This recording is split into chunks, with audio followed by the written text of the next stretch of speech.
તો આ લાઈન્સ તે ગર્લ્સ માટે કે જેને સાચો પ્રેમ તો કર્યો હોય છે પણ તેને પોતાનો પ્રેમ નથી મળ્યો. તો એ છોકરી કહે છે કે ઘણી બધી ઈચ્છા હતી મને તેની ઘરે દુલ્હન બનીને જવાની, લગ્ન કરીને દુનિયાની સામે એની વાઇફ બનવાની. જે રીતે હું એના દિલની માલિક છું ને, વિચાર્યું હતું કે એ જ રીતે એના ઘરને પણ દિલથી સાચવત. જ્યારે વરસાદ આવત ને ત્યારે સાથે બેસીને દિલની બધી જ વાતો શેર કરવાનું સપનું હતું. તેની સાથે સુખ હોય કે દુઃખ, પણ તેની સાથે ચાલીને દુનિયા સામે પ્રેમ બતાવવાનું સપનું હતું. સવારે વહેલા ઘરમાં પૂજા કરત ને અને ભગવાન પાસે તેની જ ખુશીઓ માગી લે.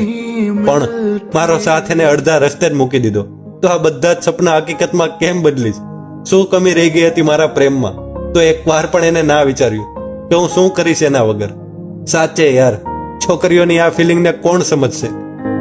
लोग इश्क में क्या से क्या हुए, मिल गए कभी